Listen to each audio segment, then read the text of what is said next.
আজকে আপনাদের মাঝে তৈরি করে দেখাবো ডাবের পুডিং। আশা করছি আমার আজকের রেসিপি আপনাদের খুব ভালো লাগবে। ডাবের পুডিং বানানোর জন্য আমি একটি ডাব নিয়েছি। এখন আমি ডাবটাকে কেটে নিচ্ছি।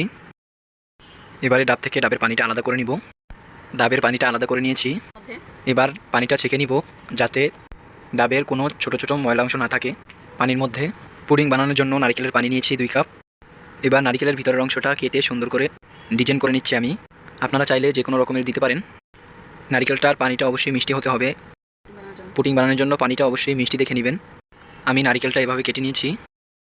সবগুলো নারকেল আমি এভাবে 2 রকমে কেটে নিয়েছি। ডাবের পুডিং বানানোর জন্য চুলায় একটি পাত্র বসিয়ে নিয়েছি। এটার মধ্যে এখন ডাবের পানি দিয়ে দিব। ডাবের পানির মধ্যে এবারে দিয়ে নিচ্ছি স্বাদমতো চিনি। আপনারা চাইলে চিনিটা দিতেও পারেন অথবা স্কিপ করতে পারেন। পানির সাথে চিনিটা ভালো করে নেড়েচেড়ে মিশিয়ে নিচ্ছি। ডাবের পানিটা একটু গরম হলে এর মধ্যে দিয়ে নিচ্ছি আগার আগার পাউডার 1 টেবিল চামচ। এরপরে ভালো করে নেড়ে সব কিছু ভালো করে মিশিয়ে নিব। যে কোনো তরল ডেজার্ট জমানোর জন্য আগার আগার পাউডার অথবা হালাল জেলুটিন ব্যবহার করতে পারেন। যে কোনো সুপার শপে আপনারা আগার আগার পাউডারটি পেয়ে যাবেন।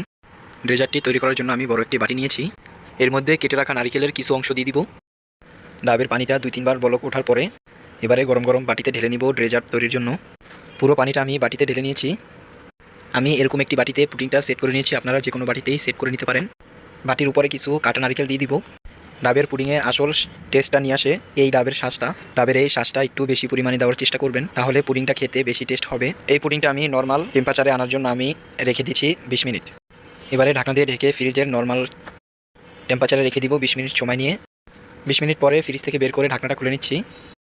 40 মিনিট পরে পুডিংটা সেট হয়ে গিয়েছে। পুডিংটা খুব ভালোভাবে সেট হয়ে গিয়েছে। এবারে অন্য একটা পাত্রে পুডিংটা ঢেলে নিব। তৈরি হয়ে গেল মজাদার ডাবের পুডিং।